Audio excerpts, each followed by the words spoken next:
Hello everyone, कैसे आप सभी? अच्छे हैं? सभी को एक बार गुड इवनिंग, जितने भी लोग हैं। और बहुत सारा प्यार आप सभी को सबसे पहले तो, है ना। कैसे हैं आप सभी? एक बार कमेंट करके मुझे बताइएगा। और जिस भी ग्रुप में आप शामिल हैं एक बार सभी को इन्फॉर्म कर दीजिए या लिंक को शेयर कर दीजिए। और हो सके तो एक और काम कीजिए कि इस लिंक को जहाँ पे आपको शेयर का ऑप्शन दिखता है वहाँ पे आप अपने व्हाट्सएप के स्टेटस में लगा लीजिए, है ना। इस लिंक को आप अपने व्हाट्सएप के स्टेटस में लगा लीजिए, थोड़ा सा अच्छा रहेगा आपके लिए भी और मेरे लिए भी, ठीक है ना। तो हेलो एवरीवन, गुड इवनिंग सभी लोगों को। बहुत सारा प्यार नेहा, दीपिका, अंदीप, अंजलि, है ना, सभी लोगों को जितने भी हैं, काजल, बहुत सारा प्यार आप सभी लोगों को। एक बार सभी लोग सेशन को शेयर कर देंगे। गुड इवनिंग नेहा, राजा, दीपिका, अंजलि। चलिए बढ़िया ना। तो आपने खाना वाना खा लिया? ये बताओ, डिनर कर लिया आपने? फिर शुरू करें हम, जल्दी से बताइएगा। और जरूरी सोचना कि मेरी क्लासेज जो है अनअकैडमी पे भी चलती है, आप सभी को पता ही होगा। जैसा कि बीपीएससी कैटेगरी में ये मेरा प्रोफाइल दिख रहा है, आप मेरा नाम सर्च कर सकते हैं या तो वहाँ के एजुकेटर वाले प्रोफाइल में आप सारा जा करके देख सकते हैं। और मेरी प्रोफाइल अब बहुत जल्दी ही 1000 स्टूडेंट्स होने वाले हैं। 950 के करीब हो चुके हैं, 950 लगभग हो चुके हैं। थोड़ा सा पुराना ये स्लाइड है, तो विद इन 1 और 2 डेज आई थिंक कि 1000 स्टूडेंट्स हो जाएंगे। और ये बहुत अच्छी बात है कि बहुत कम समय में विद इन 2 और 3 मंथ्स में 1000 स्टूडेंट्स हुए हैं अभी अनअकैडमी पे। तो ये आप सभी का सबसे पहले सपोर्ट करने के लिए बहुत बहुत है दिल से धन्यवाद, क्योंकि बहुत तेज़ी से मेरे फॉलोअर्स बढ़े हैं बहुत कम समय में। और चलिए, तो अच्छी बात है। तो आप सभी लोग ऐसे ही अपना प्यार दिखाते रहिए और एक बार सभी लोग सेशन को शेयर कर दीजिएगा, ठीक है ना। अपने व्हाट्सएप के स्टेटस में लगा दीजिएगा। कैसे हैं आप सभी, जल्दी से बताइएगा। निशु, हाँ डिनर तो हो गया, मेरा तो नहीं हुआ, मेरा तो नहीं हुआ, अभी होगा। और आप लोग खुद एक दूसरे में बात ना करें, ठीक है ना, ज़्यादा नहीं तो दिक्कत मुझे नहीं है आपके बात करने से, लेकिन आपका जब झगड़े हो जाते हैं मुझे इस बात का शंका होता है। इसीलिए खुद से ज़्यादा दोस्ती ना करें, और नहीं तो कई बार ये झगड़ा मुझे ही देखना पड़ जाता है ठीक है ना। तो शुरू करें फिर आज के सिलसिला। मॉडर्न हिस्ट्री के लिए एक लेक्चर मैं पहले भी लिया हूं और उसके पहले 2 लेक्चर और है जो कि एक प्लेलिस्ट में प्रॉपर बना हुआ है ना। आप प्लेलिस्ट में जाओगे तो टोटल हिस्ट्री में 3 लेक्चर अभी तक हुए हैं। इतिहास को कैसे समझे, lecture 1, lecture 2 and modern history का लेक्चर 1, और ये मॉडर्न हिस्ट्री का लेक्चर 2 है। तो आप सारे को देख लीजिएगा पहले, और फिर जो है मैं यहाँ पे आपको बताऊंगा। तो शुरुआत करते हैं आज के सिलसिला को। और कल के क्लास में मैं कुछ चीजों को आपको बताया था कि भारत में किस प्रकार से भारत की खोज हुई है समुद्री मार्ग से, और भारत में कैसे जो है आपका यूरोपियन का आगमन। सब के लिए वही आपका लिए कल के लिए टाइटल जो था कल के क्लास में, सब का वही टाइटल था, आपका एक ही टाइटल होगा। चाहे तो आप उसमें बात करें, है ना, भारत में यूरोपियन का आगमन, है ना, या कहें आप भारत की खोज, है ना, भारत में यूरोपियन देशों का आगमन, या क्या कहेंगे आप, या कहोगे आप जो है भारत की खोज, है ना, या कहोगे आप भारत की खोज। ये क्लास को हमने कल किया, और मतलब पिछले क्लास में हम लोगों ने किया था लेक्चर 1 में।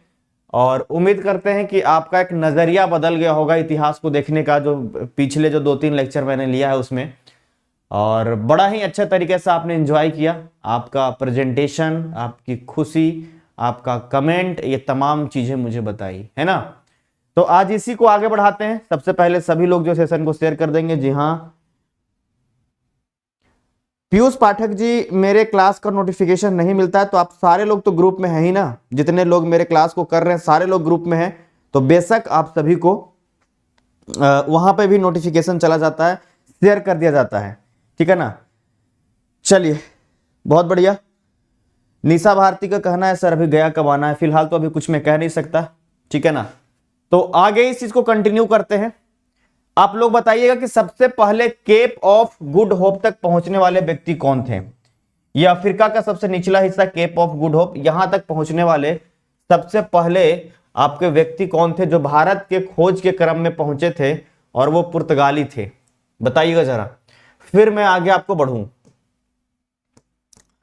तो अगर बात की जाए, ये एशिया, यूरोप, अफ्रीका, उत्तरी अमेरिका, दक्षिणी अमेरिका, है ना, इधर आपका ऑस्ट्रेलिया, ये सारे महादेश है। तो ये रास्ता ब्लॉक हो चुका है कुस्तुनतुनिया पे तुर्कों का अधिकार के बाद। और भारत में जो यूरोपियन प्रवेश कर रहे हैं वो किस मार्ग से प्रवेश कर रहे हैं?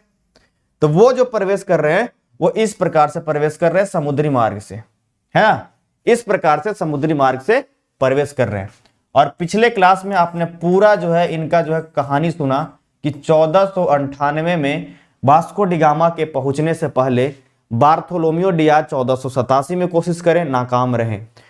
1492 ईस्वी में कोलंबस महाशय कोशिश किए, नाकाम रहे, अमेरिका चले गए। और तब 1498 में भारत जो है यहाँ पे कोई यूरोपीय देश के पुर्तगाल के निवासी वास्को डी गामा पहुंचते हैं और यहाँ पे जो है आपका केरल के कालीकट बंदरगाह पे यहाँ पे पहुंचे। तो यहाँ के राजा जमोरिन उनका जो है बड़ा भव्य स्वागत किए। एक बात और बताइएगा कि इनको यहां पहुंचने के क्रम में जो है कौन व्यक्ति मिले थे, कौन व्यक्ति इनको यहां तक पहुंचाया था, ये सारा नाम आपको याद होना चाहिए, तभी आगे पढ़ करके मजा आएगा, नहीं तो फिर बार बार दिक्कत होते रहेगा। ठीक है ना, बहुत बढ़िया। हाँ, समुद्री मार्ग से बार्थोलोमियो डियाज, चल याद है मतलब आप लोगों का, है ना, ठीक है ना, कुल समझ गए, यहां तक बहुत अच्छा है। हाँ, कौन व्यक्ति मिले थे? और सभी लोग सेशन को आपने स्टेटस लगाया अपने फोन में, आप सभी ने जल्दी बताओ, आपका नंबर सेव है सारे का, बताओ। स्टेटस नहीं लगाओ, खाली झूठ झूठ बोलते हो, अपने फोन के स्टेटस में लगाओ आप कि क्लासेस चल रही है, ठीक है ना। तो आगे बढ़े, जल्दी बताइए, यहां तक हो चुका है आपका।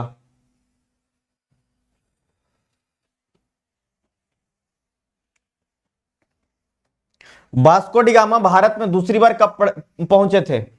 ये सारा कहानी आपको पीछे का क्लास में मैं बता चुका हूं। वास्को डी गामा भारत में दूसरी बार कब पहुंचे थे? सेकेंड टाइम कब पहुंचे थे वो?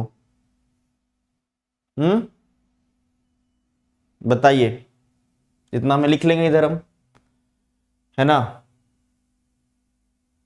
दूसरी बार भारत कब पहुंचे थे? और भारत आने वाले दूसरे पुर्तगाली कौन थे, ये सब बताइए लिख करके। पिछला क्लास में सारा हम पढ़ा चुके हैं, आप लोग भूलोगे तो ऐसे ही भूलते रह जाओगे, ठीक है। भूलने की बीमारी है तुम लोग, गजनी है, गजनी। और एक हंटर मारेंगे ना माथा पे तो सब ठीक हो जाएगा। हाँ, तो जमोरिन तो भारत के थे ही थे, देखो ना, 1203, 5, 21, 22, नानी घर चल जाओ, बदमाश। पहली बार वास्को डी गामा 1498, ठीक है, वास्को डी गामा, मामा नहीं। दूसरी बार केब्राल आए भारत 1500 ईस्वी में। कल इतना बढ़िया से पढ़ा है, मतलब लास्ट क्लास में। और 1502 ईस्वी में दूसरी बार ये आए फिर से Vasco D gamma, second time. 1502 ईस्वी में दोबारा वास्को डी गामा आए हैं ये भारत में। कैसे आए? ये आपको यहीं पे देश छोटू सा जो है पुर्तगाल, और यहीं पे स्पेन के थे कौन? कोलंबस। और ये पुर्तगाल के कौन थे? Vasco D gamma. और ऐसे ऐसे समुद्री मार्ग से आए थे। अब ये मत कोई पूछ देना कि सर इधर से इधर क्यों नहीं चला गया। ये सारा कहानी आपको हम सुना चुके हैं पिछला लेक्चर में कि इधर से इधर अब नहीं जा सकता है। क्यों नहीं जा सकता, अच्छे से आपको पता होगा, है ना। तो आगे बढ़े। हाँ, पूरा रिवीजन हो गया, गुड, बहुत बढ़िया।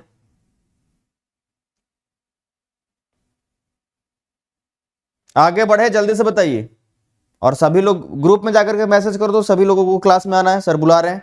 सारे अपने अपने ग्रुप में लिखे, जो भी ग्रुप में आप एडेड हैं, जो भी ग्रुप में आप ऐड हैं, जाकर के बोलिए सर सभी को, सर लाइव है, सभी लोगों को बुला रहे हैं। इसीलिए नहीं पढ़ाते हैं, इसीलिए तो नहीं पढ़ाते आप लोगों को, आपकी संख्या कम हो जाती है।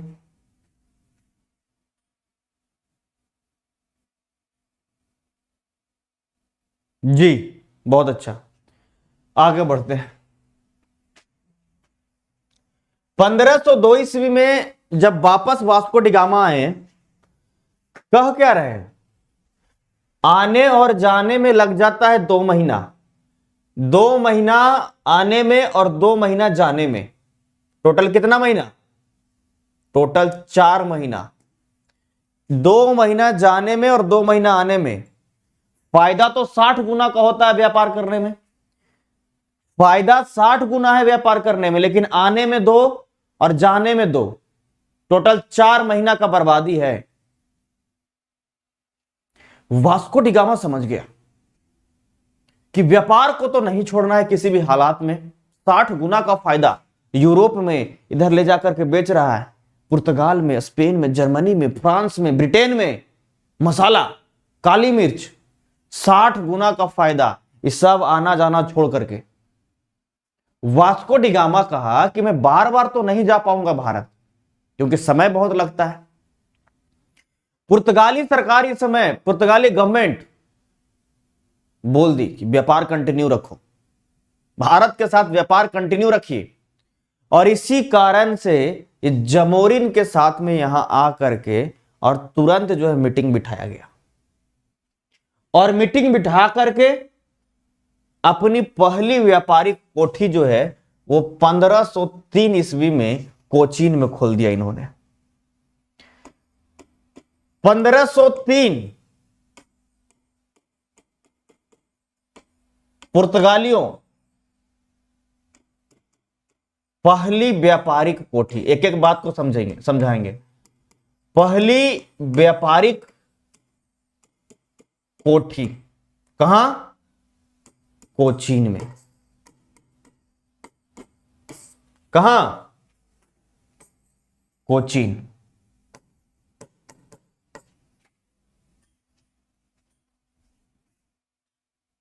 केरल में ही है, देख कच्ची रहे हो। केरल में अपनी पहली व्यापारिक कोठी 1503 में खोल दिया। अब एक नया शब्द आपके सामने आया, व्यापारिक कोठी। यही व्यापारिक कोठी है जो आगे चल करके भारत को गुलामी की तरफ में मोड़ेगा। अभी तो पुर्तगाली लोग ये बना रहे हैं ना, आगे चल करके अंग्रेज आएंगे, फ्रेंच आएंगे, सब हमारे देश में आएंगे ना व्यापार करने, सबको लत लगने वाला है। पहली व्यापारिक कोठी जो है इसने खोल दी कोचीन में। यही व्यापारिक कोठी भारत को गुलाम बनाने के लिए अकेले काफी है। होगा क्या कि व्यापारिक कोठी एक गोदाम, गोडाउन जिसको बोलते हो ना, जहां पे रख सकता है गोडाउन को, जितना व्यापार करेगा ये भारत में, जितना सामग्री को खरीदेगा वो खरीद करके इस कोचीन के व्यापारिक कोठी में उसको रख देगा। और जब इसका शिप यहां से यहां जाएगा और यहां से यहां आएगा तो लेकर के आएगा, यहां से यहां जाएगा, यहां से यहां आएगा। वही मर्चेंट नेवी। मर्चेंट नेवी करता क्या है, सामग्री को लेकर के जाता है और वापस आता है, यहां से सिंगापुर लेके जाए, यहां से श्रीलंका लेके जाए। 6 महीना पानी में रहता है, पता है ना, 6 महीना पानी जा रहा है, आ रहा है। समझ रहे हो? तो 1503 में अपनी व्यापारिक कोठी बनाई। ये है क्या, सामग्री को रखने का एक गोदाउन है। यही एक गुलामी के तरफ में भी मोड़ता है भारतीयों को। कैसे? ये व्यापारिक कोठी बनाएगा तो इसमें तो भाई भारी संख्या में इसको सामान सामग्री रहेगा ना, तो ये लोग कहेगा कि हमको चाहिए सुरक्षा, और ये सुरक्षा को इतना बढ़ाएगा, इसका दुर्गीकरण करेगा, घेराबंदी करेगा, इसमें सिक्योरिटी गार्ड रखेगा, और इतना सिक्योरिटी गार्ड रखने लगेगा इस व्यापारिक कोठी में कि इतना स्थिति बदतर हो जाएगा कई जगह पे कि वहां के राजा के पास जितना मजबूत सैनिक नहीं रहेगा उससे ज्यादा ही व्यापारिक कोठी वाला हो जाएगा। इसका नजारा तो देखने के लिए आपको ब्रिटिश के समय में मिलेगा, जब बंगाल बताएंगे और एकदम तगड़ा समझ में आएगा। मॉडर्न हिस्ट्री सबसे जबरदस्त हिस्ट्री है, इसीलिए तो इतना सवाल पूछता है इससे। ये आपके सोच विचार व्यक्तित्व सब चीज में परिवर्तन कर देता है, आपके मंद बुद्धि को ठीक कर देता है ये मॉडर्न हिस्ट्री। यूरोपियन लोग हमें ये सिखा करके गए, आपके जो कुपोषित दिमाग है ना उसको ठीक कर देगा ये। पहली व्यापारिक कोठी 1503 ईस्वी में कोचीन में। इसी व्यापारिक कोठी को उसने इसका नियंत्रण को, इसके मैनेजमेंट को देखने के लिए एक मैनेजर नियुक्त किया 1505 ईस्वी में, और वो कहलाया गवर्नर। और पहले गवर्नर आए आपके अल्मेडा साहब।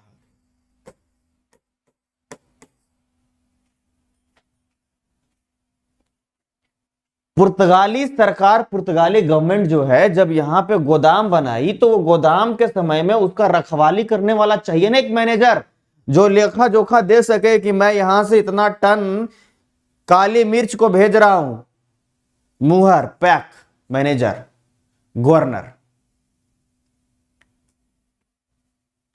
जो मैनेजर है इसकी कंपनी का, पुर्तगाली ईस्ट इंडिया कंपनी, ईस्ट क्यों कहला रहा है, ये यहां पश्चिम में हमारे देश से और भारत पूरब में, तो ईस्ट।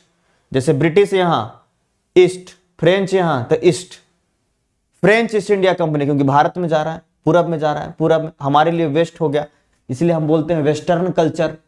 यही इन्हीं लोग का जो हम के बारे में बोलते हैं वेस्टर्न कल्चर, हमारे लिए पश्चिम, उसके लिए पूरब।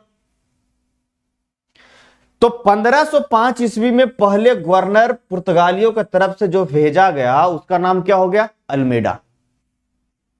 समझ में आ रहा है? अरे समझ में आ रहा है कि नहीं? तुम लोग मानोगे नहीं? मानोगे कि नहीं मानोगे? अब बात को समझिएगा।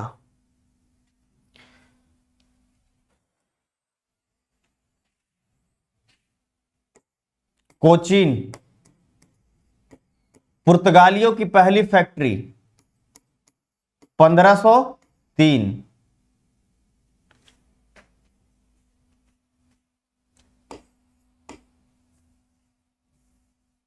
1505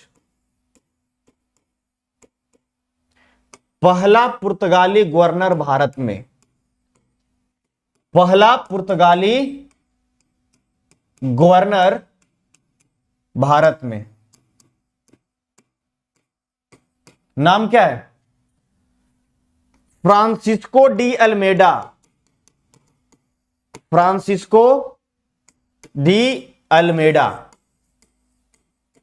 देखो है पुर्तगाल का और इसमें नाम लगा हुआ है फ्रांसिस्को। कंफ्यूज मत होना, कई बार प्रश्न पूछा हुआ है कि पहले जो है आपके पुर्तगाली गवर्नर कौन है, और उसमें लिखा हुआ जैसा ही ऑप्शन देखता है नया बच्चा फ्रांसिस्को डी अल्मेडा, तो लगता है ये तो फ्रांसे के होगा, ये तो लगेगा कि फ्रांसे का होगा, लेकिन फ्रांस का नहीं है ये है आपके पुर्तगाल का, और पुर्तगाल के तरफ से भारत में नियुक्त किए गए पहला पुर्तगाली गवर्नर है। कोई दिक्कत? अगर इस लाइन को लिख दिए पहला पुर्तगाली गवर्नर, आप इसी में नीचे लिखिएगा। देखो ये तो आपको समझाने के लिए मैं लिखा, आप जब नोट्स बनाओगे तो इसी में लिखना 1505 है ना, फ्रांसिस्को डी अल्मेडा 1505 पहला पुर्तगाली गवर्नर। कब नियुक्त हुए? 1505 में। ये सब समझ जाते हो ना? ये सब समझ जाते हो कि नहीं? मैं आपको देखो सब कुछ आसान भाषा में समझाने का प्रयास करता हूं, और फिर भी नहीं समझो तो आप समझ लेना भाई।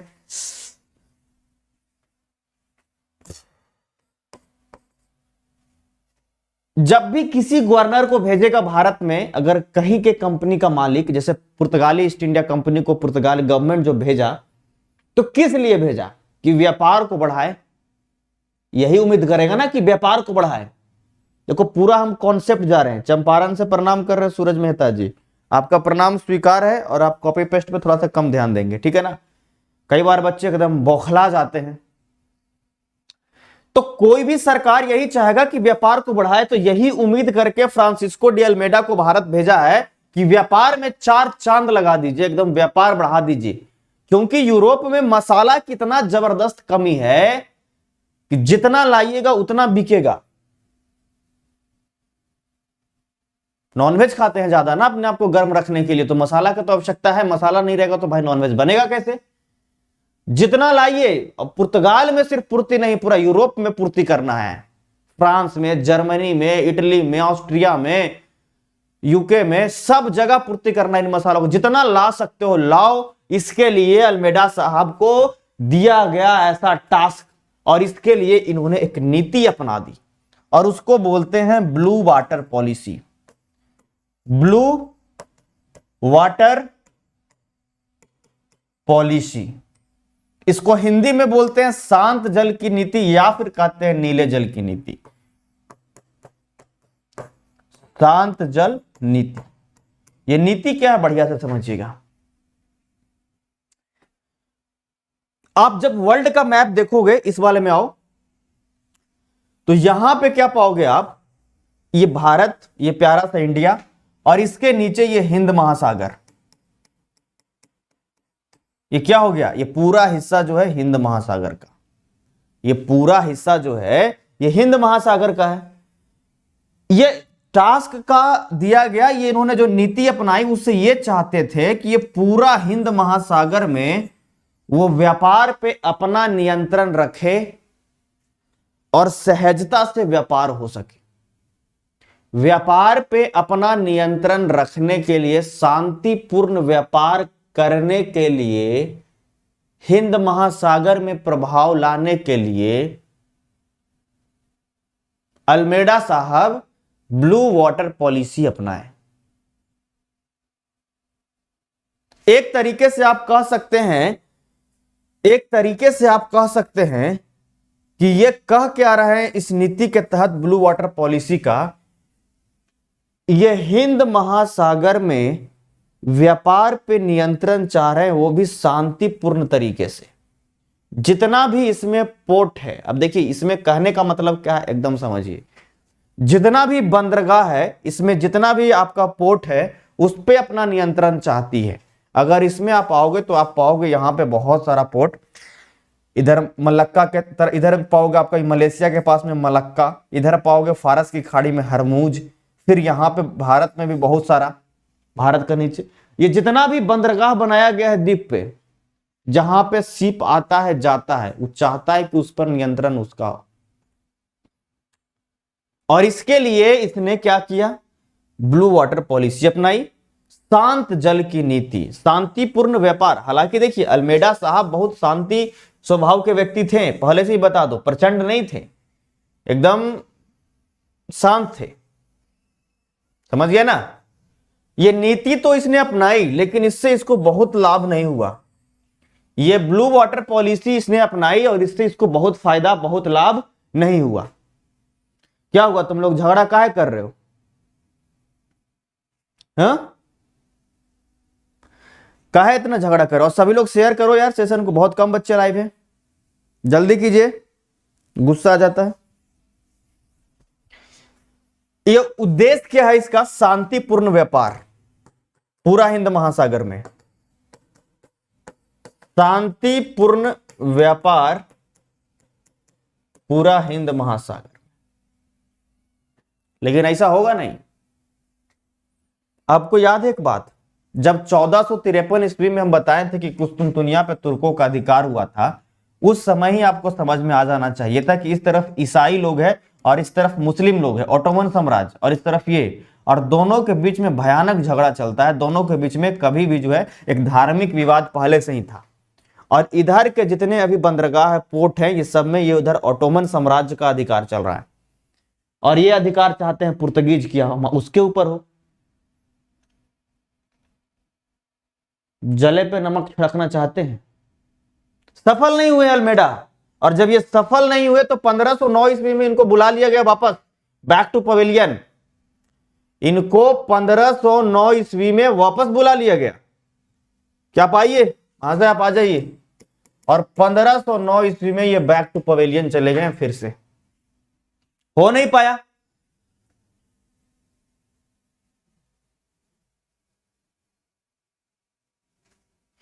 समझ गए ना, तो शांतिपूर्ण व्यापार इससे हो पाया और ना तो यहां पे इन पोर्ट पे इन्होंने अपना अधिकार जमा पाया।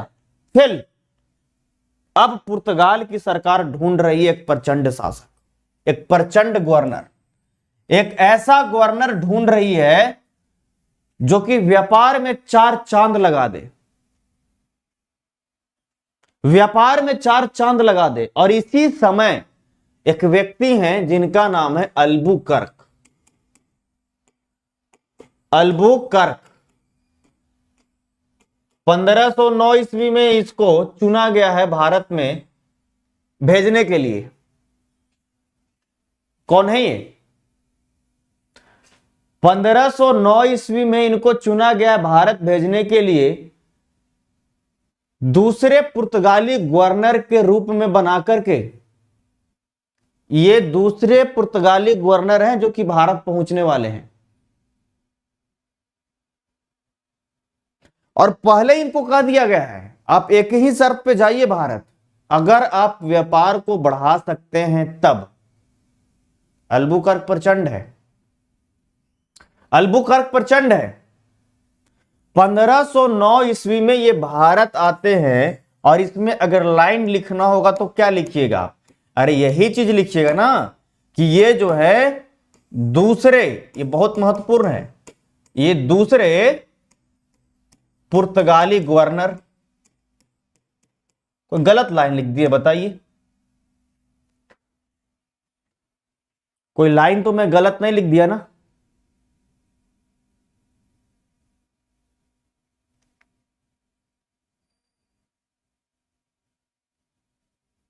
पंद्रह सौ नौ में भारत में आया।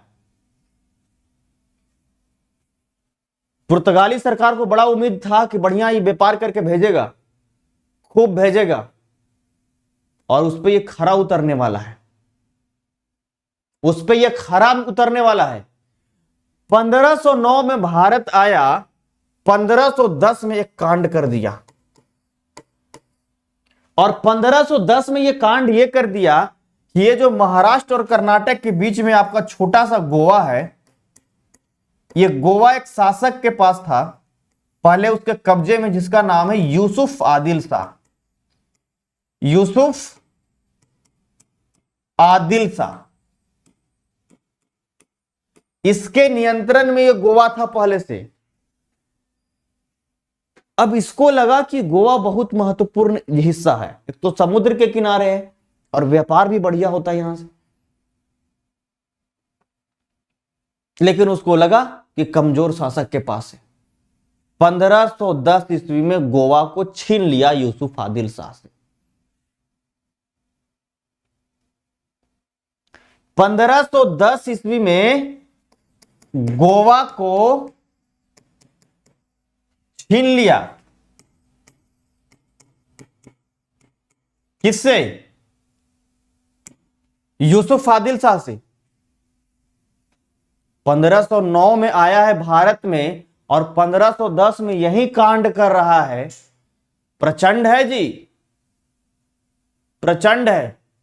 इसकी स्थिति को तुम तुलना उस तरीके से करो, मान लो कि घर में नई नई बहू आई है, नई नई बहू आई है और 2 महीने ही हुए हैं और झगड़ा की सासू मां से उसका पैरे तोड़ दी। तो ये तो अभी ट्रेलर है ना, अभी तो 2 महीना हुआ है, पूरा जिंदगी गुजारना है। नई नई बहू आया, अगर ऐसा हो जाए बहुत दुख होता है सासू मां को, बहुत दुख।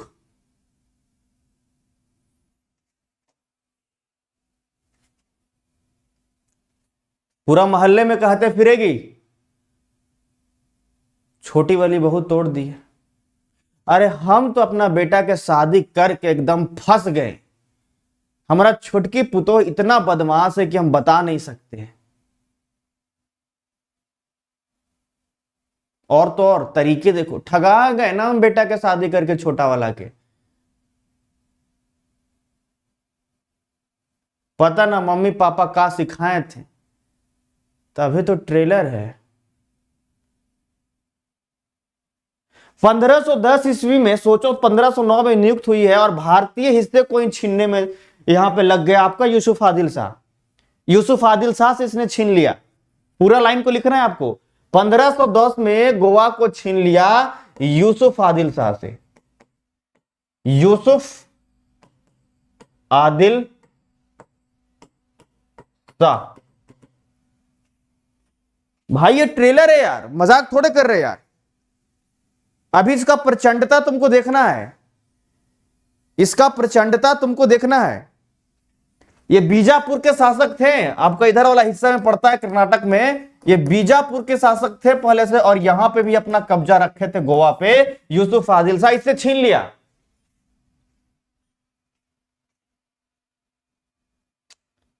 अल्बुकर्क है ये, और अल्बुकर्क देखा इस बात को अब, रुको बोलते हैं व्यापार कैसे किया जाता है, बताते हैं व्यापार किया कैसे जाता है। इसको जितना हिंद महासागर में जितना बंदरगाह दिख रहा है उस सब पे तहलका मचाना शुरू, सेना लेके जाओ और कमाल कर दो।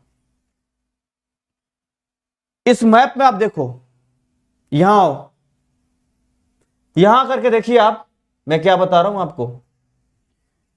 ये जो हिंद महासागर है, मैं थोड़ा जूम कर लूं, जूम इन, इधर नहीं इधर। ये जो हिंद महासागर है, ये हिंद महासागर में भाई व्यापार को तो बढ़ाना चाहते थे अल्मेडा साहब, लेकिन ये तो आ गए अल्बुकर्क।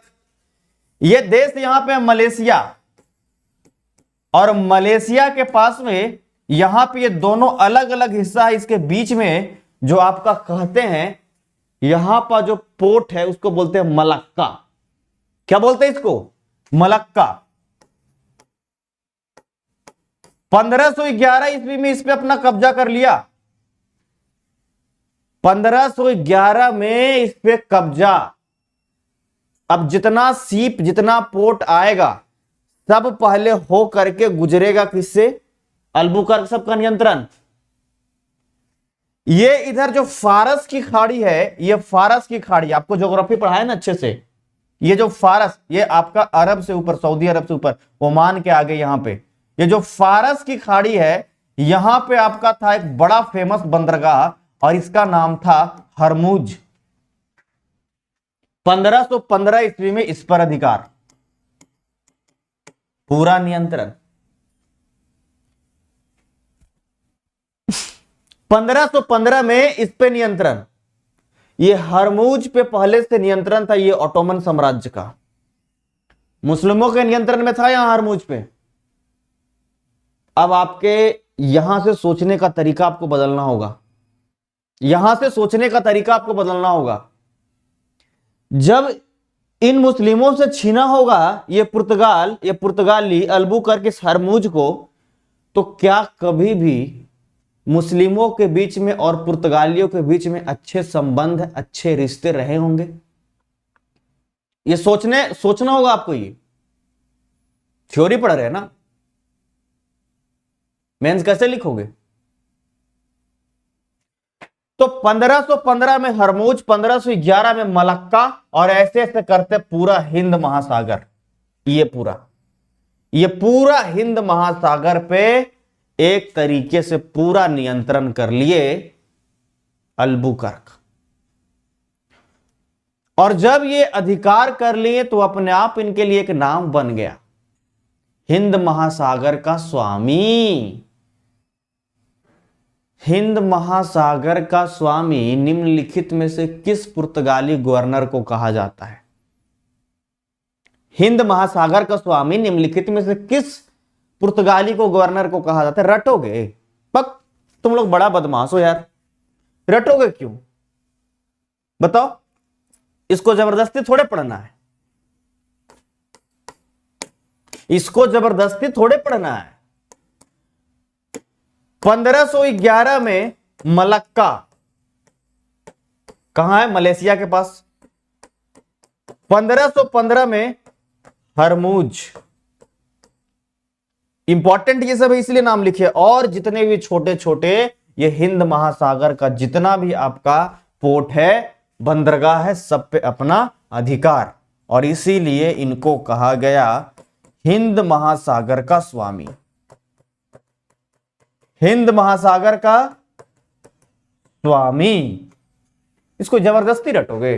बक, आपको यह बात याद रहता है कि मोहल्ले में सबसे ज्यादा बदमाश महिला कौन सी है? पुरुष के बारे में तो जिक्र करना ही बेकार है। याद रहती है, याद रखो। हिंद महासागर का स्वामी अल्बुकर्क। व्यापार जो पहले से चल रहा था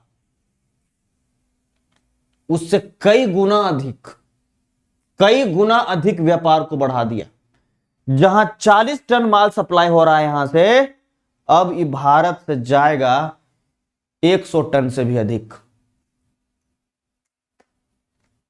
तुम खुद बताओ, पुर्तगाल की सरकार जो है वो इस अल्बुकर्क से खुश होगा कि नहीं होगा? अल्बुकर्क से खुश होगा कि नहीं होगा? बहुत बढ़िया, आप समझे, एकदम जबरदस्त। पुर्तगाल की सरकार इससे एकदम खुश हो गया, अल्बुकर्क से। ये भैया एकदम दुलरुआ बन गए अल्बुकर्क, प्यारे।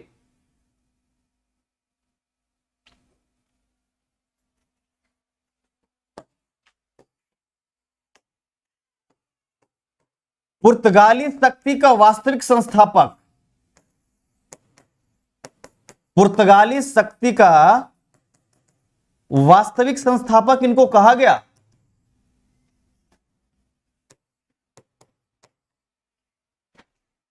क्यों कहा गया? इसमें याद क्या करना है यार, इसमें याद क्या करना है? पुर्तगाली शक्ति का तो वास्तविक संस्थापक ये है ही हिंद महासागर का स्वामी।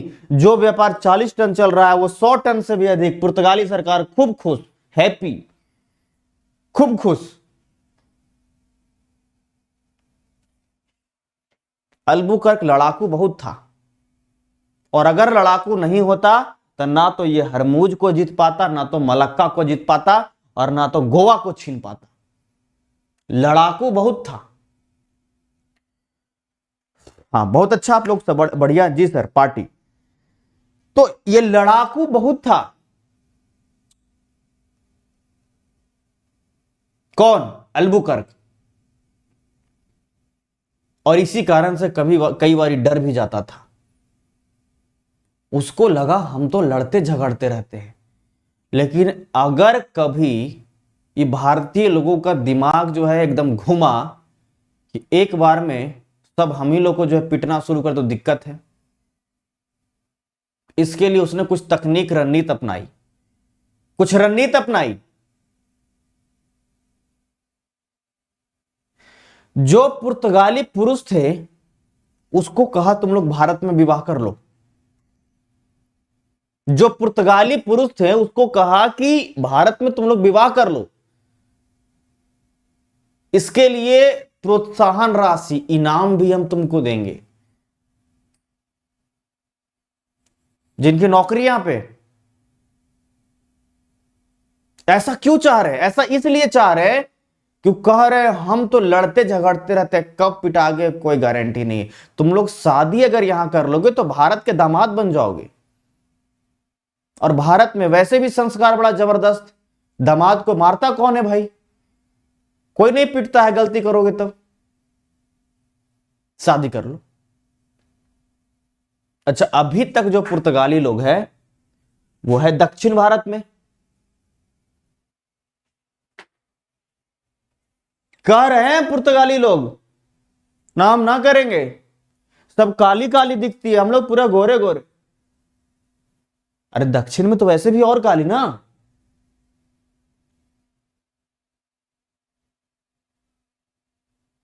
हमारा कॉलेज था चेन्नई में, इधर इधर इधर तमिलनाडु, चेन्नई में भाई। मतलब पुर्तगाली कह रहा है कि हम ना शादी करेंगे, सब तो सब काली काली है यार। मतलब अल्बुकर्क का आधार का ठीक कर देंगे, हम सब शादी कर जब लड़ते रहते हैं, हम झगड़ते रहते हैं, कब पिटा गए। तुम लोग तो कम से कम यहाँ के रहोगे भाई, ससुर जी तुमको पीटेंगे तो नहीं ना? और यही बहाने हम भी घुस जाएंगे तुम्हारे घर में, तो बचिए ना जाएंगे जी।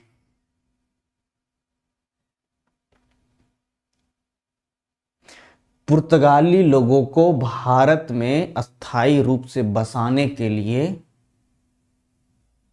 कौन से पुर्तगाली गवर्नर ने अपना प्रयास किया? सवाल, ये सवाल स्टेट पीसीएस का, ये स्टेट पीसीएस का सवाल याद करोगे।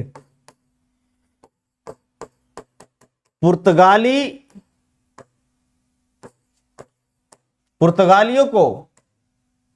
शक्ति को भारत में बसाना चाहती थी और इसीलिए पुर्तगाली पुरुषों को भारतीय स्त्रियों के साथ विवाह के लिए प्रोत्साहन राशि दिया इन्होंने। कॉन्सेप्ट और सिर्फ कॉन्सेप्ट, और कॉन्सेप्ट के अलावा कुछ नहीं आपके जीवन में। कितना रटोगे? अभी तो 2 नाम बताए ना, बहुत सारा सैकड़ों नाम बताएंगे अभी तो। अभी पूरा अंग्रेज आते आते Clive, Warren Hasting, Lord Dalhousie, बहुत मिलेंगे ऐसे। हौजी भौजी बहुत सारे मिलते रहेंगे तो भूल जाओगे, ऐसे ही याद रखना है। इनके कारनामे, इनकी जो है बता रही सारी चीजें। पुर्तगालियों को भारत में बसाना चाहते थे, पुर्तगाली पुरुषों को भारतीय स्त्री से विवाह करने के लिए प्रोत्साहन राशि देने का टक टक। कुछ लोग शादी किया, कुछ लोग शादी किया। अल्बुकर्क को पुर्तगाली का अबू कह सकते हैं? नहीं, आपको कहने से थोड़ा ना बहुत कुछ बदल जाएगा। ठीक है, समझ गए? अरे समझ में आ रहा है? कमेंट करके आप मुझे बताओ। ये इसलिए पुर्तगाल के तरफ से आपका जो है अल्बुकर्क चाह रहे हैं कि तुम लोग भारत में आकर के अस्थायी रूप से बस जाओ, ताकि कहीं भी कोई झगड़ा हो तो उसमें हम बच जाएं। इनाम दे रहा है, लाखों लाख दे रहा है इनाम, लाखों लाख इनाम दे रहा है। जाओ शादी करो भारतीय महिला के साथ, तुमको पैसा मिलेगा। भाई गवर्नर है, पैसे की कमी थोड़े है।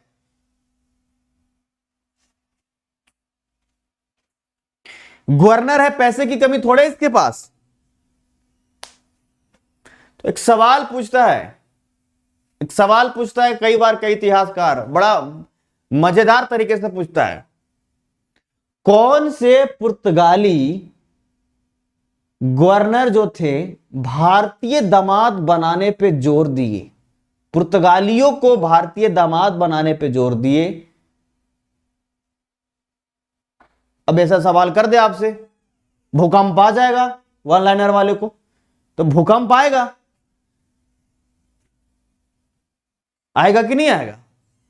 तो सारा चीज आप समझे इसमें। पुर्तगाली शक्ति का वास्तविक संस्थापक क्यों हुआ? आपने इसके प्रकृति को देखा। आते के साथ 1510 में गोवा को छीन लिया बीजापुर के शासक यूसुफ आदिल शाह से, 1511 में मलक्का को, 1515 में हरमुज को, पूरा हिंद महासागर को जीत लिया। और जितना भी उस पे जा रहा है, पोर्ट आ रहा है, जितना भी उस पोर्ट पे शिप आ रहा है, सब का टैक्स अब लेगा कौन? तो ये अल्बुकर्क लेगा। और इस समय अपना पूरा के पूरा संबंध जो है खराब कर चुका है इधर मुस्लिमों के साथ में, ये हरमुज को जीत करके। इस लाइन को बस याद रखिए, इतना याद रखिए।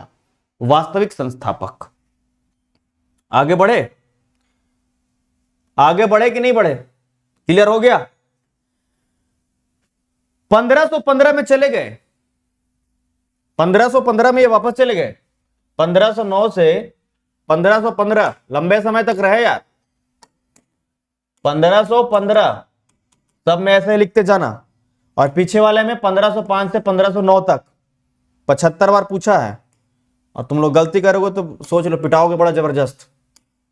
भाई इसमें तो हम मतलब गुस्सा भी ज्यादा करेंगे। मेरा चैनल है, कुछ भी बोल सकते हैं। अनअकैडमी नहीं है, अनअकैडमी नहीं है कि चुपचाप रहेगा, हम कुछ भी बोल देंगे हम।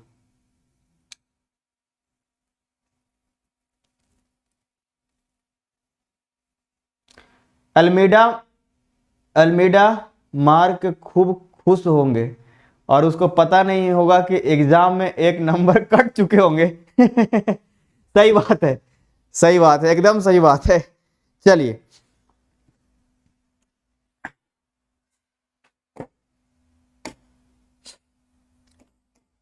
नीनो डी कुन्हा 1529 ईस्वी में आए, बीच में कोई वैसा नहीं रहे हैं। इंपॉर्टेंट ही आपको बताना है, वो 2 ही महत्वपूर्ण थे ज्यादा, कि भारत में जब आए नीनो डी कुन्हा, एक सवाल सिर्फ इनसे पूछेगा, सिर्फ एक सवाल। और वो ये सवाल है कि जो अल्बुकर्क को गोवा ने छीना था, उसी गोवा को इसने मुख्यालय बना दिया, हेडक्वार्टर। जैसे कंपनी का हेडक्वार्टर आपने सुना है ना, गोवा को इसने मुख्यालय, कई जगह पे इसी को लिख देता है कि राजधानी। तो पुर्तगालियों में कौन से पुर्तगाली गवर्नर ने गोवा को मुख्यालय बनाया? तो वो आपके नीनो डी कुन्हा 1529 में आए थे और इसने गोवा को मुख्यालय बनाया। बस यही याद रखना है, इससे यही मुख्यालय बना दिया। एक और बस लास्ट याद रखिएगा इसमें, पुर्तगाली चूंकि उतना इनका गवर्नर महत्वपूर्ण है, मेन तो ब्रिटिश वाला आएगा ना, तांडव तो तब शुरू होगा जब अंग्रेज आएगा। और उनका नाम है अल्फांसो डिसूजा। अल्फांसो डिसूजा। और इसके समय में एक संत बड़ा फेमस थे और उस संत का नाम था जोवियर। एक बड़ा फेमस संत थे और इन्हीं के समय में वो रहे थे, इन्हीं के पास में, और उनका नाम था जोवियर। प्रसिद्ध संत, सुप्रसिद्ध संत अल्फांसो डिसूजा के समय में जोवियर रहे थे। ठीक है ना। ये 38 तक और ये 42 से 45 तक है ना, ये 42 से 45 तक, 1542 से 45, समझ गए। ईसाई संत थे ये जोवियर। अब चूंकि ये है भाई तो अपना ईसाई वाला को ही देखेंगे ना। ईसाई संत जिनका नाम है जोवियर, एक बड़ा प्रसिद्ध संत थे, इससे कई बार सवाल पूछा गया है, थे कैसे? तो ईसाई है। किनके समय में थे? तो अल्फांसो डिसूजा के समय में थे। ये दोनों लाइन को याद रखना है बस। समझ में आ रहा है? गुड इवनिंग सर, हम सुनील हैं sir. Good evening Sunil, how are you?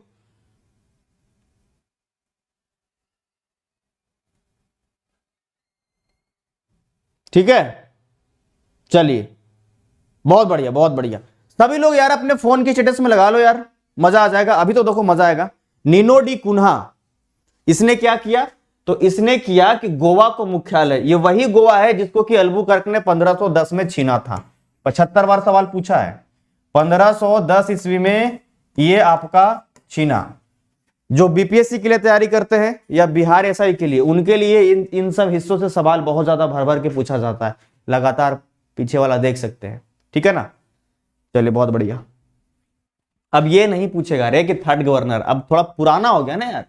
अब क्या बताओ? नई नहीं रहती है पत्नी तो ना उसको बोलते हैं कि हाँ बहू है। बहुत दिन के बाद तो बहू भी नहीं बोलते उसको, तो मामा है मामा, बहू थोड़े है ये। पूरा रूड हो जाती है, एकदम रूड, मतलब कहना ही नहीं। और अगर मतलब स्थिति तांडव तो तब मच जाता है यार। मतलब मान लो कि आप कहीं बाहर रह रहे हो, वहीं से आपने शादी करके चले गए अपने गांव, अपने घर चले गए, मतलब यार उन लोग एक्सेप्ट ही नहीं करेगा। समझ गए? मतलब वो एक्सेप्ट ही नहीं करेगा। तुम दिल्ली से शादी करके चले जाओ अपने गांव, नहीं एक्सेप्ट करेगा। उसको लगता है दिल्ली बहुत रूड है, लेकिन उसको पता ही नहीं है दिल्ली बहुत कूल है। चल जाओ, दिल्ली का एक बड़ा फेमस जगह है सरोजनी, सरोजनी नगर मार्केट लगता है, पूरा ओपन मार्केट, जबरदस्त कपड़ों का एकदम भरमार। ऐसे ही घूमते रहोगे ना, बिना जान पहचान के लोग आपसे इतने प्यार से बात करके चल जाएंगे, लगा अरे भाई मतलब बता नहीं सकते। मैं एक बार जा रहा था, कंधे पे हाथ रख दिया कि लड़के ने, बोला भाई साहब आ गया है। मैं बोला क्या? अरे वही जो जींस आपने ऑर्डर की थी ना, जो जींस आपने लाने को बोला तो वो आ गई है। बोला मैंने कहा कौन सा बोला था यार, मैं तो कभी खरीदा भी नहीं यहां से। अच्छा अब आ गई तो चलो देख ही लो। अब मैं जींस की दुकान में जबरदस्ती मुझे पकड़ के लेके चले गए। अरे ब्रदर आ जाओ देख लो, ब्रदर आ जाओ। अब मैं गया उसके दुकान पे, उसने जींस को एकदम तुरंत निकाला, बोला टांगे उठाओ टांगे उठाओ। मैंने, अब भाई मैं क्या करूं, मैंने पैर उठाया, दोनों पैर में डाल दिया उसने मेरा। मैं कपड़े पहना उसके ऊपर से डाल दिया, पूरे ठेहुने तक मेरा पैर लेकर के आ गया वो जींस को। अब मैं ऐसे ऐसे चलता रहा। अब यार मैं यार इतना कर दिया तो बताओ लूं कैसे नहीं? बोला चल के देखो। भाई 2-4 कदम चलाओ तो मुंह के बाहर गिरेंगे हम। भाई इतना प्यार है दिल्ली में। रैंडम बंदे जो आपको पहचानते नहीं, हेलो ब्रदर हेलो, भाई मैं नहीं जानता यार। देखा hello brother hello T shirt. भाई वो तो ठीक है कि मेरे साथ कुछ कर लिए भी, लेकिन तुम सोचो लड़की लोग जा रही है, मैडम गिर गया, मैडम गिर गया। अरे क्या गिर गया? वो भी डर जाती है यार। भाव पक।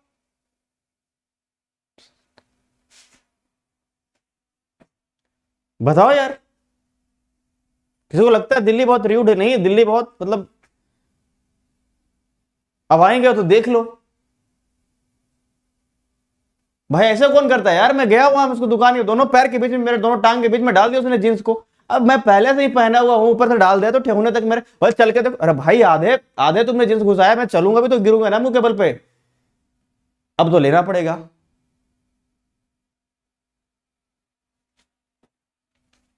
क्या बताऊं?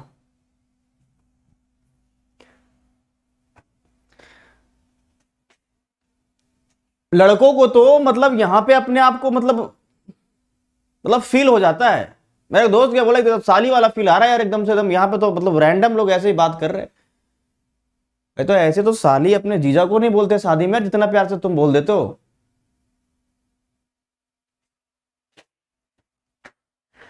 भारत में जब आए पुर्तगाली, तो पुर्तगाली चाहते क्या थे? तो पुर्तगाली चाहते थे कि यहीं पे बसे, पहले हंसे फिर बसे, भारत में ही बसना चाहते थे। और इसीलिए पुर्तगाली जब भारत में आए तो कुछ ले करके भी आए। जैसे नई नई बहू अपने ससुराल जाती है तो नया नया कलाकृति को लेके जाती है, भाई वहां रहना है, इन चीजों को करना है और दिखाना भी है। तो भारत में भी पुर्तगाली लोग आया, उनको चूंकि रहना था यहां पे,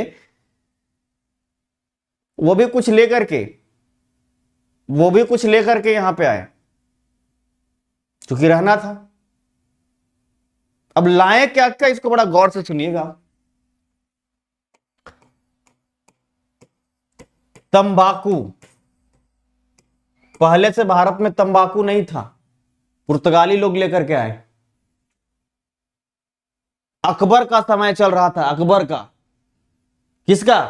अकबर का समय चल रहा था, तंबाकू लेकर के आया पुर्तगाली लोग, अकबर को दिखाया, महाराज आपके लिए स्पेशल गिफ्ट है। कहा चाहिए? तंबाकू। ये क्या होता है? अरे बहुत बढ़िया, जितना टेंशन आपको होता है सब टेंशन का इलाज ये तंबाकू है। नुकसान तो नहीं ना करेगा जी? नहीं, नुकसान नहीं। ये वो वाला तंबाकू है, यहां तंबाकू डालना है, इसको जलाना है, और इस तंबाकू को आप जब खींचिएगा महाराज तो बीच में ही पानी रहता है, देखे हो जो गुड़ गुड़ गुड़ करता है यहां से खींचने पर। और जितना नुकसानदायक पदार्थ है इस सब के सब ये पानी में घुल जाता है, और जितना फायदा वाला है वो सब आपके अंदर जाता है, वो सब आपके अंदर जाता है। अकबर बोला हाँ हाँ एकदम, अकबर का समय है। अकबर बोला लाओ पिलाओ, और एकदम शुरू शुरू भर के तंबाकू दिया। आपके भी दादा दादी या कहीं वैसे बूढ़े बुजुर्ग लोग को देखते होंगे कि एकदम रखे हुए रहता है खटिया के बगल में, ये खींचो गुगुड़ गुगुड़ पानी, दम पूरा तंबाकू डाले, देखो ऐसा। अकबर के दिया, ले लीजिए एकदम मजा कीजिए, मौज कीजिए, एकदम सारा टेंशन का एकदम इलाज यही तंबाकू है। अकबर एकदम पूरा खींचा, जबरदस्त, जैसे कॉलेज में जैसे खींचा ना बहुत सारे लोग, देखो स्टाइल देखो, जबरदस्त। अकबर पिए पिए, 1 घंटा के बाद जाते हैं दरबार में अपना। दरबार में गए, जोधा भाई आई, महाराज आप आज कुछ ठीक नहीं दिख रहे हैं, महाराज आपको क्या दिख रहा है? अकबर बोल रहे हैं मुझे 2 जोधा भाई दिख रही है। हैं?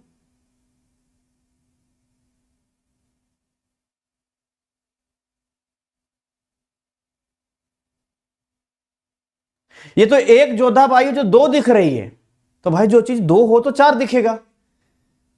बड़ा समस्या है यार ये तो। समझ गई, नशे में है महाराज आज। सोइए आराम से, नींद मारिए। पुर्तगाली मिला दोस्त इसको, बोल रहा है, कैसा लग रहा है? अरे मस्त एकदम। दुनिया में कितना गम है और मेरा गम कितना कम है, कुछ और गम हो जाता मेरे हिस्से में। अरे नहीं, ठीक है, चिल मारिए। अकबर के समय में पुर्तगाली लोग इनको तंबाकू दिया। अकबर का समय गया, वैद्य वगैरह चेक किए, बोले कि आपके स्वास्थ्य के लिए ठीक नहीं है तंबाकू। अकबर बोल दिया कि ठीक है, तो नहीं पिएंगे। अकबर के स्वास्थ्य के लिए तंबाकू ठीक नहीं। तो लेकिन अकबर क्या बोले कि मेरे लिए ठीक नहीं है, लेकिन ये साम्राज्य में हमारा चलेगा, तुम लोग पियो, बढ़िया है। सैनिक लोग को बोला तुम लोग पियो, चिल मारो एकदम, हमारे लिए नुकसानदायक है, तुम्हारे लिए नहीं है। सैनिक खूब दबा के पी के पड़ रहा है, जाकर के दिन में युद्ध लड़ रहा है और एकदम खूब जबरदस्त खींच रहा है, पी रहा है, एकदम मस्त, एकदम चिल मारा है नींद। पुर्तगाली लोग को कह रहा है धन्यवाद। मतलब ये चीज तो पहले था ही नहीं भारत में, सारा टेंशन को मिटाने का एकदम तरीका मिल गया। नशे में डोपामिन रिलीज हो रहा है पूरा।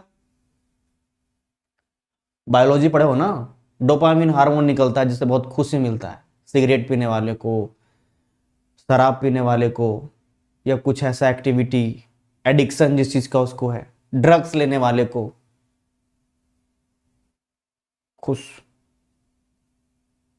उसी का पुत्र है जहांगीर। जहांगीर का शासनकाल जब आ गया, देख रहा है कि सेना लोग तो बड़ा भारी मात्रा में पी रहा है तंबाकू को, और पी करके नशे में घूम रहा है। एक बार जहांगीर अपने सेनापति को कहा युद्ध लड़ने चलना है। सेनापति खुद कह रहा है जहांगीर जाके लड़ लो, तुम्हारा नौकर थोड़े हैं हम। जहांगीर गुस्से में समझ गया ये नहीं बोल रहा, तंबाकुआ बोल रहा है इसका। अच्छा, अकबर जब पीते थे तो दो योद्धाबाई दिखती थी। इन लोग जब पिएगा और युद्ध लड़ने के लिए जाएगा तो सामने 1 लाख सैनिक रहेगा, दिखेगा कितना वो सैनिक इन लोग को। जहां युद्ध लड़ने के लिए जाएगा और इस सैनिक इसके सामने 1 लाख खड़ा होगा, इसको दिखेगा कितना, तो तंबाकू सब खींचे हुए है। 2 लाख दिखेगा। युद्ध तो ऐसे ही हार जाएगा यार, युद्ध तो ऐसे ही हार जाएगा, हराने की क्या जरूरत है। जहांगीर का सब पी के पड़ा हुआ रहता है, बंद करो, बंद करो। जहांगीर ने तंबाकू बंद करवा दिया। आपसे सवाल क्या करेगा सर? सबसे पहला मुगल शासक जिसने तंबाकू पिया, जवाब दीजिए आप। सबसे पहला मुगल शासक जिसने तंबाकू पिया, वह मुगल शासक जिसने तंबाकू बंद किया। जहांगीर तंबाकू पहला पिया, अकबर किसके दरबार में बंद हुआ, बंद किया। जहांगीर भारत में लेकर के कौन आएगा ये तंबाकू? पुर्तगालियों की देन। भूलोगे, भूलोगे? तंबाकू पिया सबसे पहले अकबर, और तंबाकू बंद किया जहांगीर। देन किसकी है? पुर्तगालियों की देन है। भूलोगे? गजनी बनोगे? गजनी बनोगे, सर फोड़ देंगे हम। कभी नहीं भूलोगे यार। तंबाकू लेकर के आए, इंपॉर्टेंट है। प्रिंटिंग प्रेस, सब लिखना। Printing, printing press. कोर्ट कचहरी के बाहर देखो, टप टप टप टप टप, जिसमें इंक आता है अंदर से, टाइप होता है। प्रिंटिंग प्रेस, टाइप वाला, जिसमें इंक डाला हुआ रहता है। पुर्तगालियों की देन है भारत में तंबाकू, प्रिंटिंग प्रेस, दो इंपॉर्टेंट सबसे। इसके अलावे भी बहुत कुछ लेकर के आए हमारे देश में पुर्तगाली। हमारे देश में वो बहुत कुछ लेकर के आए, क्योंकि उनको रहना था परमानेंट, चाहते थे रहना बसना। तो भाई अपना शौक की चीज लेके जा। अब कोई सिगरेट पीने वाला व्यक्ति कहीं गया तो लेके जाता है, क्योंकि उसको वहां रहना होता है। तो भारत में आलू नहीं था पहले से, पुर्तगाली लेके आया है। भारत में संतरा नहीं था पहले से, पुर्तगाली लेकर आया है। भारत में नाशपाती नहीं था पहले से, पुर्तगाली लेकर के आया है। भारत में शकरकंद नहीं था पहले से, यही लेकर के आया है। भारत में पहले से नारियल नहीं था, यही लेकर के आया है। ये सब पुर्तगाली लेकर के आया भारत में। और भी कई चीजें हैं, लेकिन इतना आपको याद रखना है, खास करके इसमें से दो तो जरूर, तंबाकू, प्रिंटिंग प्रेस। बाकी आपको पूछे ना पूछे। पुर्तगाल की देन है, देनी लिखा हुआ नहीं है।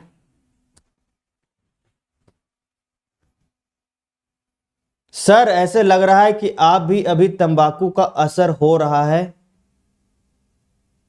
हट बदमाश, हम तंबाकू थोड़े पिए हैं। गजब हो यार, इतना सस्ता नशा करें कुछ भी।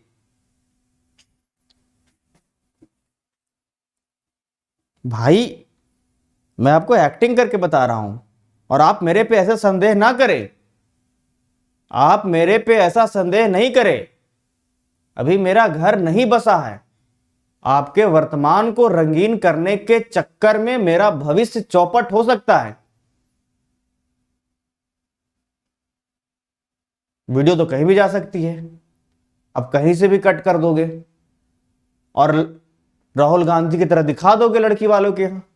ऐसा मशीन बनाऊंगा, इस तरफ से आलू जाएगा, उस तरफ से सोना निकलेगा। भाई ऐसा नहीं करना। आपके वर्तमान को रंगीन करने के चक्कर में मेरा भविष्य चौपट हो सकता है। अभी शादी वादी नहीं हुआ है मेरा, और ऐसे करोगे तो कौन करेगी यार, बताओ तुम ही।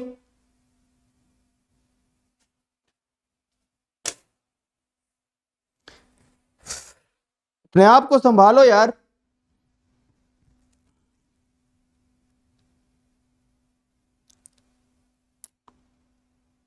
अपने आप को संभालिए, नहीं तो हम अपने आप को संभाल नहीं कर पाएंगे। हाँ देखो, ये सही बात बोला कि आपके हंसने से लग रहा है कि आप कुंवारे हैं। एकदम सही बोला आपने। अगर कुंवारे नहीं होते ना, तो इस समय हम आपको हंसा नहीं रहे होते। 10:07 हुआ है, और 10 बजे ही झाड़ू लेकर के उधर इंतजार करती गेट से बाहर। अभी तक खाए नहीं है, डिनर नहीं किए हैं, कब ठूसिएगा। हम आपके चक्कर में जागे थोड़े रहेंगे, आपके नौकर थोड़े हैं। भाई माफ करना, समस्याएं कहीं भी घिर सकती है। बच करके रहे, सचेत रहे, और देखते रहे सावधान इंडिया।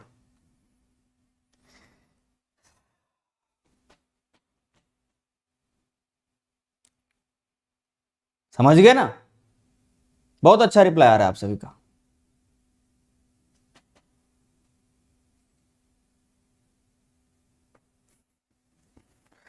आज के लिए इतना ही छोड़ते हैं। पुर्तगाली से आपको इतना ही याद रखना है, तंबाकू पिया अकबर, बंद किया जहांगीर। भूलोगे नहीं यार, गारंटी है। भूल कैसे जाओगे, ये बचपन का प्यार है, भूल नहीं जाना रे। मजा आया पढ़ के? बताओ, टाइम तो कैसे गुजरा होगा जो पता ही नहीं चलेगा। भाई मेरे से हिस्ट्री पढ़ने आए हो ना, हिस्ट्री बना के जाओगे, गारंटी लेते हैं। मजा आया पढ़ करके? यार देखो यार, बहुत ऐसे ही शंका दिक्कत है शादी वादी का यार, तुम समझो। और शादी वादी नहीं हो रहा है, तुम ऊपर से ऐसे कर रहे हो। बताओ, ऐसा बात बोलोगे तो और तकलीफ आ जाएगा ना मेरे को। ऐसे कौन करेगी शादी यार, बताओ।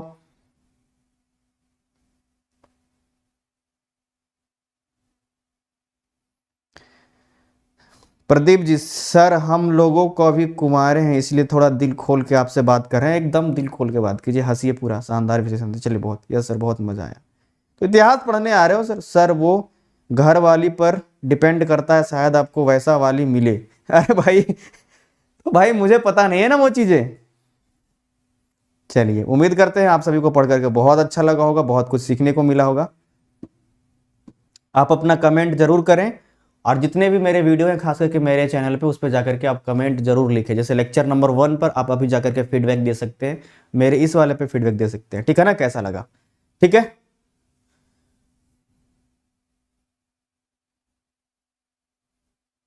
देखो सबका वही है, सब लोगों को वही चाहिए, लेकिन होती नहीं है यार। सब लोगों को वही चाहिए, सीधी साधी, प्यारी सी, गोरी सी, सुंदर, सुशील, और एक गुण तो उसके अंदर होना ही चाहिए, गौ, मतलब दम सीधी, मतलब जो दे दिया खा लो। मतलब ऐसा ना जिद करे कि रोज रेस्टोरेंट चलो, 10 नखरे 10 बहाने, लेकिन ऐसी मिलती कहाँ है?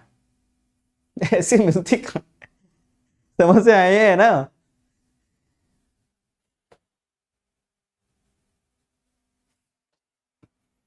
चलिए, रोहित जी कह रहे हैं मैं नवादा से हूं सर, बहुत सारा प्यार आपको रोहित जी। ऐसे मिलती कहाँ है यार। चलिए, आप ऐसे ही हंसते रहिए। संजीव कह रहे हैं तो ब्याह कर लीजिए ना सर जी। नहीं, फिर आपके सामने 10 बजे रात को मैं आपके सामने नहीं आ सकता हूं, ये समझ लेना आप। अब आप सोच लो, आप खुश रहना चाहते हो मेरे से कि भाई हम कहीं और दुखी रहें।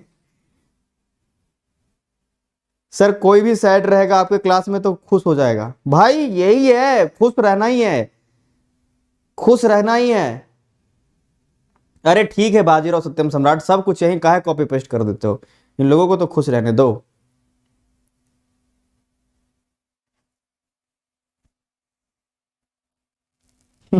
सर डरते हैं।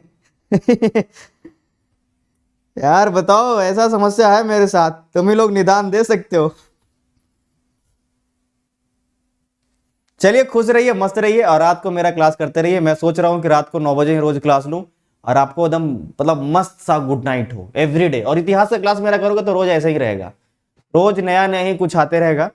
अब क्या हुआ इसके बाद की कहानी, वो सब पढ़ करके बहुत मजा आया, तो बहुत प्रचंड होने वाला है यार, एकदम मजा से मजा आने वाला है, ठीक है ना। चलिए, बहुत सारा प्यार, थैंक यू सो मच। आप सभी लोग सेशन को लाइक कर देंगे, वीडियो के बाद इस पे जो है आप कमेंट भी कर देंगे क्लास के बाद, और सभी लोगों को गुड नाइट। हम आपको बहुत हंसाएंगे, बहुत खुश रखेंगे, ठीक है ना। चलिए, बहुत सारा प्यार, thank you so much, bye bye, good night.